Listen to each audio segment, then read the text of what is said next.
Salah satu penyakit yang harus digarisbawahi di antara kaum muslimin itu adalah bahwa mereka selalu menolak fakta. Mereka abai terhadap realitas. Ternyata umat muslim di Indonesia lebih percaya pemuka agama ketimbang pemerintah, apalagi ilmuwan. Kalau memang saya menghabiskan waktu, kenapa mereka sampai upload video? Edis, saya tantang kamu debat offline. Kenapa? Mereka bilang seperti itu, kenapa? Tidak ada alam semesta, tidak ada malaikat, tidak ada surga, tak ada neraka kalau tidak ada Nabi Muhammad SAW.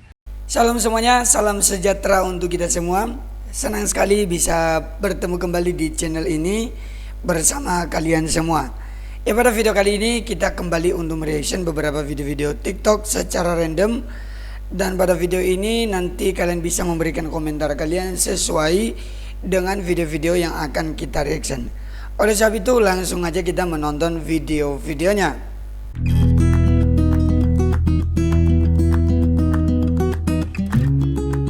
Ternyata umat muslim di Indonesia lebih percaya pemuka agama ketimbang pemerintah, apalagi ilmuwan kalau ngomongin soal isu iklim. Ini aku gak sembarang ngomong ya, udah ada data hasil survei nasionalnya. Apakah berarti orang tidak percaya sama gue? Tapi seriusan deh, jangan denial. Lihat sekeliling kalian, bencana alam makin banyak, cuaca ekstrim, musim udah gak menentu. Kiamat iklim tuh sedekat itu. Ingat banget dari dulu kita diajarin kalau manusia ini khalifah di muka bumi. Ya jadi menurut agama, ngejaga bumi dan isinya tuh emang udah tanggung jawab kita. Tapi emang isu perubahan iklim ini belum jadi isu prioritas buat umat muslim di Indonesia.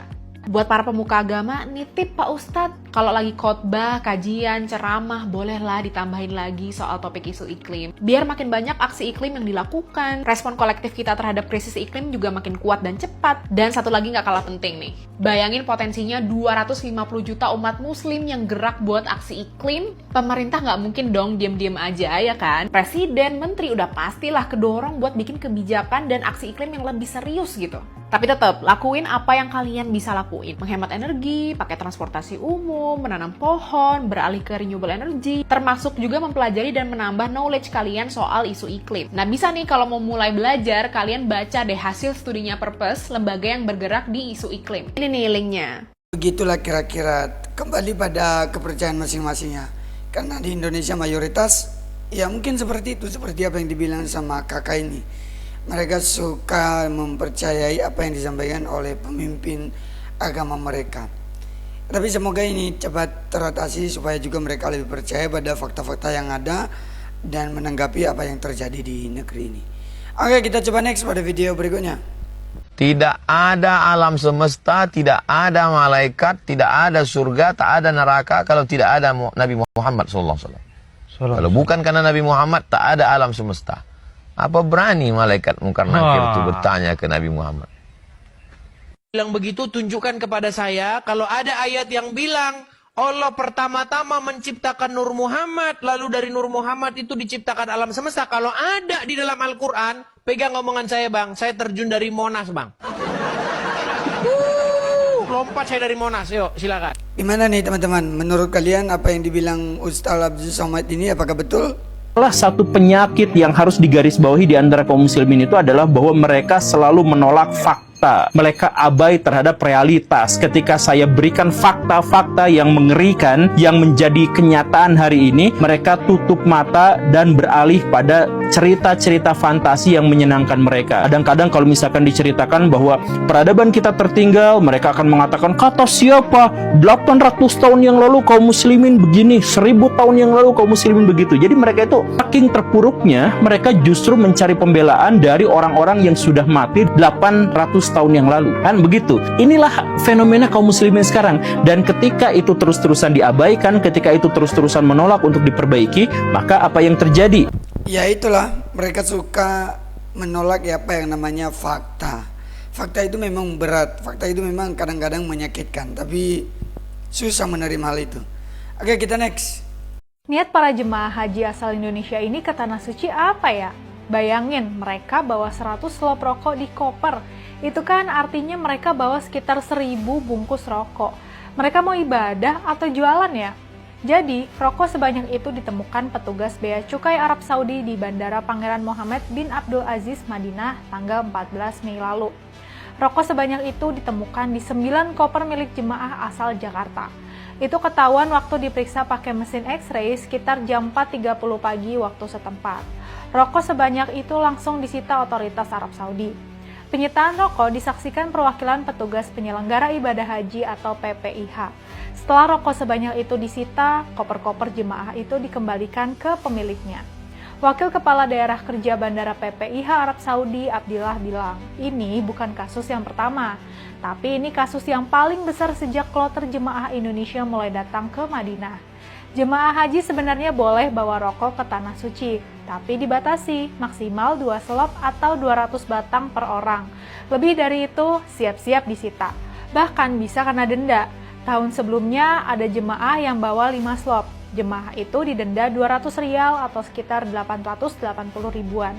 Makanya Abdillah ngingetin keras ke jemaah, jangan bawa rokok dalam jumlah berlebihan. Juga jangan mau dititipin rokok dari siapapun. Nanggepin kejadian ini, netizen rame-rame berkomentar marah. Ya Allah, niat ibadah apa mau dagang sih? Komen netizen. Kok bisa kepikiran bawa rokok? Kita aja koper isi kain ihram, baju-baju, sendal, tambah ember aja udah penuh, tulis netizen lain. Apa yang dilakuin calon jemaah haji ini emang bikin geleng-geleng kepala. Bawa 100 slop itu atau 1000 bungkus rokok, itu kan jelas melebihi batas konsumsi pribadi. Apalagi untuk masa tinggal sekitar 40 hari di Tanah Suci. Makanya wajar kalau curiga sama niat calon jemaah haji ini. Apakah memang benar-benar untuk menunaikan ibadah atau juga mencari keuntungan dengan jualan rokok? Emang sih harga rokok di Arab Saudi mahal banget. Kabarnya harga rokok di Arab Saudi bisa mencapai sekitar Rp120.000 hingga Rp210.000 per bungkus. Itu info 2 tahun lalu. Mungkin sekarang harganya udah naik. Tapi berhubung sudah ada aturan bawa rokok maksimal 2 slop, ya patuhi dong. Kalau bawa melebihi batas aturan, ya berarti melanggar peraturan. Memang gak ada larangan dalam Al-Quran dan hadis soal batas maksimal membawa rokok ketika ingin menunaikan ibadah haji. Larangan itu datang dari otoritas Arab Saudi. Larangan itu baru belakangan dibuat. Tapi Arab Saudi itu Khadimul Haramain Asyarifain, pelayan 2 masjid suci, Masjidil Haram di Mekah dan Masjid Nabawi di Madinah. Sebagai Khadimul Haramain, Arab Saudi berhak membuat peraturan terkait umroh dan haji untuk menciptakan ketertiban sosial. Jemaah haji sebagai tamunya Allah harusnya mematuhi aturan itu, bukan malah melanggar apalagi membangkang. Apa yang dilakukan para jemaah haji Indonesia jelas mencoreng nama baik jemaah haji Indonesia secara keseluruhan. Ini jelas memalukan buat kita semua. Haji itu pada dasarnya ninggalin dunia sebentar untuk mendekatkan diri kepada Allah dan membersihkan pikiran dan hati, bukan untuk bertransaksi dan mencari keuntungan material. Yuk, jadi jemaah haji yang taat aturan. Teman-teman, kalau ada mungkin keluarga kalian yang pergi naik haji, pergi umroh dan lain-lain, ya ingatkanlah jangan sampai ada yang seperti ini ya. Akhirnya malu-maluin kan. Yang membuat malu itu bukan hanya pribadi, bukan hanya kaum Islam, tapi tentu disebut warga negara Indonesia gitu. Oke, kita next. Ada berita yang saya dapatkan bahwa ada banyak orang Minang yang menjadi orang Kristen, bahkan bukan cuma 10 tapi ribuan, bahkan puluhan ribu, dan bahkan juga ada yang menjadi pendeta. Nah teman-teman, mari kita bersama-sama lihat videonya dan juga fakta-fakta yang terlihat. Di Medan, di Mandailing, Natal, di Aceh, sampai ke Malaysia. Orang bilang orang Minang itu agamanya kuat. Orang bilang kalau orang Minang pasti Islam. Tapi jangan lupa, itu dulu orang Minang pas Islam itu dulu. Tahu enggak Bapak Ibu sekalian, orang Minang sekarang sudah banyak yang jadi pendeta. Pernah dengar? Siapa namanya Pak? Yanwardi Koto, orang Lubuk Basuang, pendeta. Punya gereja di Jakarta, gereja di Mangga 2, gereja orang Minangkabau. Memangnya katanya kan orang Minang itu harusnya orang Islam ya, istilahnya mengikuti. Saya pernah dengar pun kalau seandainya dia orang Minang kemudian dia pindah agama, maka dia keluar dari suku Minang. Tapi saya nggak tahu ya apakah ini benar atau enggak, ini hanya info yang saya dengar. Kalau benar silakan komen, tapi faktanya yang terjadi sekarang katanya ya udah banyak yang pindah ke agama Kristen. Kepalamu itu kan ada ludahnya iblis, tai iblis. Makanya seperti ini, yang kau kemukakan di TikTokmu ini. Ya, yang kau cari-cari orang yang awam gitu. Oke. Terus Jadi yang kalau mana? Yang pakarnya mana? Yang nggak nyangkut apa yang kau inginkan, ya itu kau turunkan itu. Oke. Kau ngotot baik. memaksakan apa yang ada dalam batok kepalamu gitu. Kau mempertuhankan manusia, kau paksakan pada orang lain gitu. Oke, sudah. Jadi makanya pertanyaanku yang tidak henti-hentinya, kapanlah sehat otak yang ada di kepalamu itu? Oke, sudah. Sebenarnya yang kau cari bukan kebenaran, yang kau cari koin gitu. Sudah bicaranya? Iya. Udah bisa Dan ditanggapi? kau berani ngomong di luar sana, di sini nggak berani kau ngomong gitu. Sudah bisa ditanggapi? Berak darah kau. Oke lah, kita kasih dia Muntah darah kau ini. Sudah. Muntah darah kau. Sudah belum? Nah, jadi kalau mungkin barangkali kalau kelompok-kelompokmu bangga dengan dirimu gitu kan. Tapi kalau orang yang mengerti, kasihan sekali lah orang seperti ini kok kusut otaknya, bangga, ketawa dengan kebodohannya. Oke, sudah? Sudah? Kalau sehat otakmu lanjutkan, tapi kalau masih sakit seperti ini, iya, bertobatlah kau. Oke, jadi kamu tahu nggak beberapa muslim Bertobatlah kau atas kekusukan Loh, kok otakmu. kejang begini? Biar sehat otakmu. Ya. Gimana nih? Apa kamu mau saya putarkan video-video Ustadz yang menantang saya debat? Ya, nggak perlu. Terus kenapa kamu bilang mereka menghabiskan ini, menghabiskan waktu, menantang orang bodoh? Kalau memang saya orang bodoh, kalau memang saya menghabiskan waktu, kenapa mereka sampai upload video? Edis, saya tantang kamu debat offline. Kenapa? Mereka bilang seperti itu, kenapa? Karena mereka tidak mampu. Kalau mereka debat online, mereka nggak berani online. Kenapa? Karena mereka satu, tidak bisa mempersekusi. Dua, mereka tidak bisa meneriakkan Allahu Akbar. Ayo kita halalkan darah orang ini. Itu. Mereka menantang saya di debat offline. Tujuannya satu. Satu tujuannya apa? Supaya mereka memancing. Ada nanti orang Islam yang kayak begini-begini. Di dalam debat itu langsung memenggal saya. Oh, itu yang kalian lakukan gimana? Iya, karena yang ada di dalam batok kepalamu tuh kusut. Ludah iblis gitu. Tai setan itu yang ada. Itu lagi. Yang ada itu gitu. Jadi memframing dan lain segala macam itu yang ada. Oke, saya mau Dan tunjukkan kepada berubah-ubah kamu ya. sejak dari Ini dulu. ada videonya dari orang bernangaku Ustadz ya. Namanya Ahmad Tarigan. Nggak Ahmad perlu kau Tarigan. putarkan. Loh. Nggak perlu kau putarkan. Loh, Apa yang loh. ada dalam batok Ini saya putarkan dulu. Saya putarkan dulu ya. Saya putarkan nih. Bentar. nggak perlu Ahmad kau Tarigan, putarkan. sebentar nih. Namanya Ahmad Tarigan. Mana nih videonya ini? Nggak Sebentar perlu ya. kau putarkan. Ahmad Yang diminta, Tarigan. tobatlah kau agar otak kau tidak kusut lagi. Bentar, Ustadz Ahmad Tarigan itu menantang Agar saya tidak kusut debat. lagi otak kepalamu. Sebentar. Oh, berarti Bapak ini akhirnya dia susah menerima fakta-fakta yang diungkapkan oleh Edis. Oke, kita next. Paling tinggi orang Indonesia percaya kepada Tuhan. Dan orang Cina, orang Jepang itu paling rendah. Kurang lebih 3% masyarakatnya percaya kepada Tuhan. Tapi anehnya, yang percaya kepada Tuhan lebih jorok itu. Buang sampah ke sungai. Jadi hal-hal yang buruk itu ada di negara-negara yang percaya kepada Tuhan. Sementara kita lihat hal-hal yang baik, airnya bersih, hidup tertib, jujur, ada di negara-negara yang tidak percaya kepada Tuhan. Tidak begitu percaya kepada Tuhan. Bahkan Jepang itu sangat rendah sekali. Tapi Jepang termasuk dikenal negara yang jujur. Kemudian lingkungannya bersih.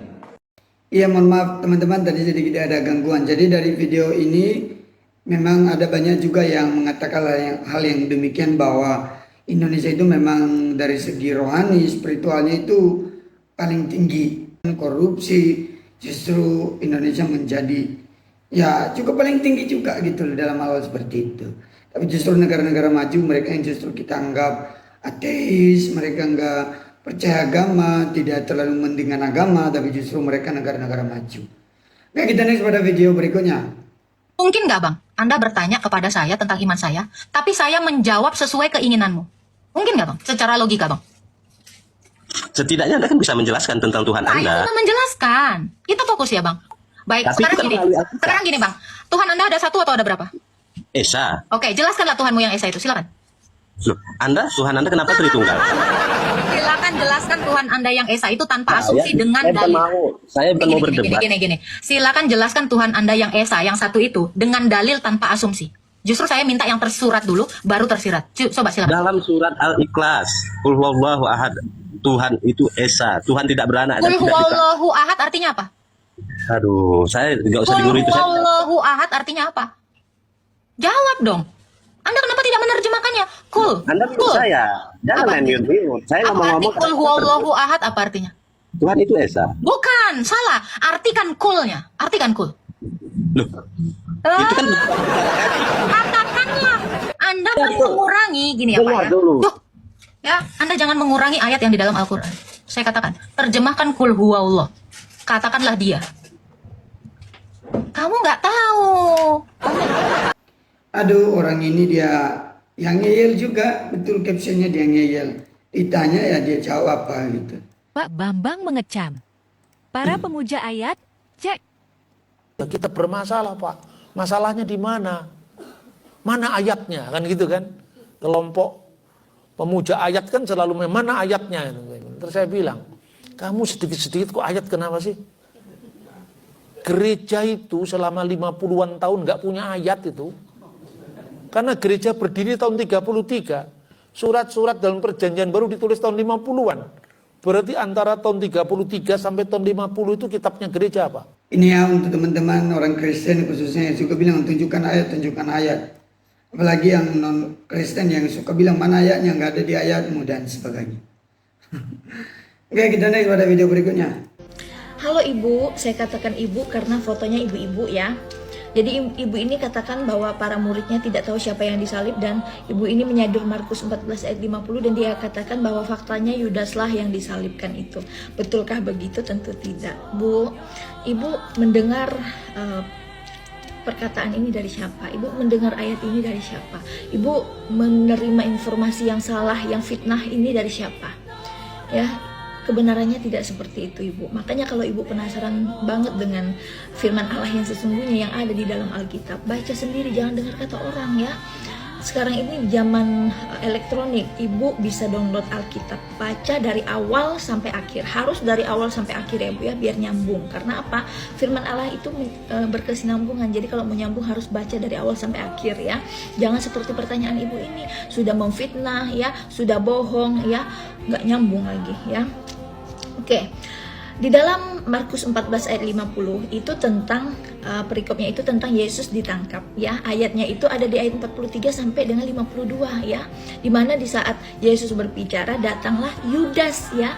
Yudas bersama rombongan-rombongan orang yang membawa pentungan, membawa parang ya, mau menangkap Yesus. Karena apa? Karena Yudas itu mengkhianati Yesus seperti di dalam Markus 14 ayat 10 sampai dengan 11, di mana Yudas itu mengkhianati Yesus, menyerahkan, membuat persepakatan dengan imam untuk menyerahkan Yesus dan menukarnya dengan 30 keping perak ya. Yudas Bu yang menyerahkan ya.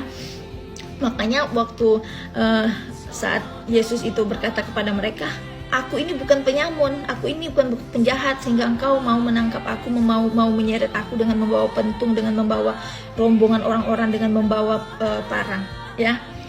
Makanya di ayat 50 Yesus berkata begini, dengarkan ya, apakah betul ayat 50 itu faktanya Yudas disalibkan? Dengarkan baik-baik.